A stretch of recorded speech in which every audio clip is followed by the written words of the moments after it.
Hello, everyone, and welcome back to the English Learning Podcast. I'm Jason, your host, and today we have an exciting topic that can truly transform the way you approach learning English. Have you ever wondered how some people seem to speak English effortlessly, as if it's second nature? Well, here's a secret. They've trained their brains to think in English. And guess what? You can do it too. Hi there, I'm Julia, your co-host, and I'm thrilled to dive into this topic with all of you today. Thinking in English is a game changer because it helps you stop translating from your native language. That means you'll respond faster, make fewer mistakes, and sound more natural when you speak. Whether you're a beginner or an advanced learner, we've got tips to help you start thinking in English right away. That's right, Julia. So, if you've been struggling with fluency or feeling stuck when trying to form sentences, this episode is for you. Stick around, because by the end of this podcast, you'll know exactly how to train your brain to think in English and take your language skills to the next level. And don't forget, if you're enjoying these episodes, make sure to subscribe and share this podcast with your friends. It really helps us reach more English learners like you. All right, let's get started. All right. Now that we've introduced the topic, let's talk about why thinking in English is so important for language learners. When you rely on translating from your native language, it slows you down. You're not just forming a sentence, you're doing double the work. Thinking in one language, translating it, and then saying it. That process can make you feel stuck or unsure. Exactly, Jason. When you train your brain to think directly in English, you skip the translation step altogether.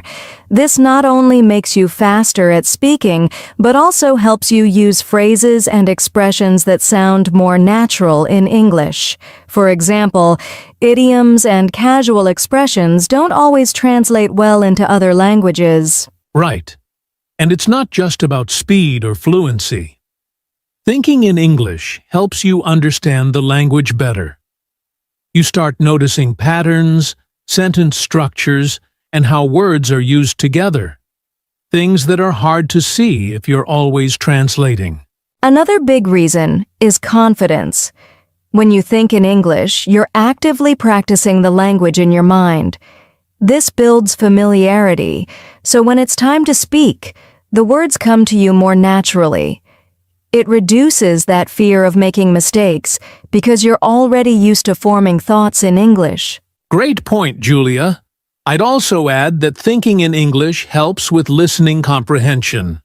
When your brain is tuned to English, you'll understand what others are saying more quickly because you're not mentally converting everything into your native language. And let's not forget, it's a key step toward fluency. Language isn't just about words. It's about mindset. The more you immerse yourself in English, even in your thoughts, the closer you get to becoming fluent. Absolutely. So, whether you're preparing for a conversation, trying to improve your writing, or just aiming to feel more comfortable in English, training your brain to think in the language is a crucial skill. And the best part? Anyone can do it, with the right strategies. Speaking of strategies, in the next part of the podcast, we'll dive into practical techniques you can use to start thinking in English today. Stay tuned. All right, let's move on to some common misconceptions about thinking in English. A lot of learners assume that thinking in English is something only advanced speakers can do. They think, I need a huge vocabulary or perfect grammar before I even try. But that's not true at all. That's such a common belief, Jason, and I hear it all the time. The truth is, anyone can start thinking in English, no matter their level. Even if you only know a few basic words, you can practice forming simple thoughts in English. For example, instead of thinking, I am hungry in your native language, just say it in English, I'm hungry. It's really that simple. Exactly. Another misconception is that you need to live in an English-speaking country to think in English. While immersion helps, you don't need to be surrounded by English speakers to train your brain. With the internet, you can create your own English environment. Watch videos, listen to podcasts, or even label things around your home in English. Right, and some people think that if they make mistakes while thinking in English, it will ruin their learning. But mistakes are a natural part of the process. When you think in English, it's okay to be imperfect. The goal is to get used to forming thoughts, not to have perfect grammar or vocabulary right away. Great point. Another myth I've heard is that thinking in English will somehow make you forget your native language. But that's not true either. Your brain is capable of managing multiple languages. In fact, learning to think in English can actually improve your overall language skills because you're training your mind to switch between languages more effectively. And finally, some people feel that thinking in English is too hard or unnatural. At first, yes, it might feel a little strange, but it gets easier with practice. Just like any skill, the more you do it, the more natural it becomes. The key is to start small and be consistent. Exactly, Julia. So don't let these misconceptions hold you back. Thinking in English isn't about being perfect. It's about making progress. And in the next section, we'll share some practical techniques to help you get started. Stay with us. All right, let's get into the most important part of today's episode: practical techniques to train your brain to think in English. If you're ready, grab a notebook, because these tips are going to be super helpful. Let's start with a simple one: labeling objects around you. Take sticky notes, write the English name of everyday items like chair, desk, or mirror, and place them on those objects. Seeing these words every day will help you associate the English words directly with the objects instead of translating from your native language. That's a great tip, Julia. Another method is narrating your daily activities in your mind. For example, when you wake up, think about your routine in English. Say things like, "I'm brushing my teeth," "I'm having breakfast," or "I'm heading to work." This simple habit helps you get used to forming sentences in English. I love that one, Jason. Here's another: have mini conversations with yourself. Pretend you're talking to a friend or explaining something. For example, if you see a tree outside, think, "Wow, that tree is tall. I wonder how old it is." These small dialogues can make a big difference over time. Absolutely. And if you're struggling to find the right words, use flashcards or apps to build your vocabulary. Start with a few new words each day and practice using them in your thoughts. For instance, if you learn the word delicious, you can think, "This coffee is delicious," the next time you have coffee. Another fun way to practice is journaling in English. At the end of the day, write a few sentences about what you did, how you felt, or something interesting that happened. This not only trains your brain to think in English, but also helps you improve your writing skills. Great suggestion, Julia. And don't forget about immersion. Watch movies, listen to podcasts, or read books in English. Try to think about what you're watching or listening to. For example, if you're watching a movie, think, "What would I say in that situation?"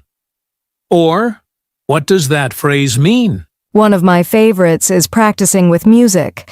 Listen to English songs, focus on the lyrics, and try to sing along. It's a fun way to learn new words and phrases while training your brain to process English naturally. And here's a tip for advanced learners: shadowing. Listen to someone speaking English and repeat their words in real time, imitating their tone and pronunciation. It's a fantastic way to train your brain to think in English quickly and respond naturally. These are all great techniques, Jason. The key is to start small, pick one or two methods, and practice them daily. Over time, your brain will adapt, and thinking in English will feel more natural. Exactly. And remember, consistency is the secret. The more you practice these techniques, the more progress you'll make. In the next section, we'll talk about some common challenges you might face and how to overcome them. Stay tuned. Now that we've shared some practical techniques, let's talk about the common challenges learners face when trying to think in English and how to overcome them. One of the biggest challenges is feeling stuck when you can't find the right word. Julia, I'm sure you've heard learners talk about this. Absolutely, Jason. It's frustrating, but it's completely normal. The best way to handle this is to stay calm and simplify. For example, if you can't think of the word delicious, just say, "The food tastes good." The idea is to keep your thoughts flowing and not get hung up on one word. Exactly. Another challenge is overthinking. Many learners feel they need to form perfect sentences even in their heads. But here's the thing. Your thoughts don't need to be perfect. It's okay to make mistakes while thinking in English because no one is judging you. That's so true, Jason. And speaking of mistakes, a lot of learners feel discouraged when they realize they've used the wrong word or grammar in their thoughts. My advice? Turn it into a learning moment. If you realize later that you made a mistake, just correct it in your mind and move on. Great point, Julia.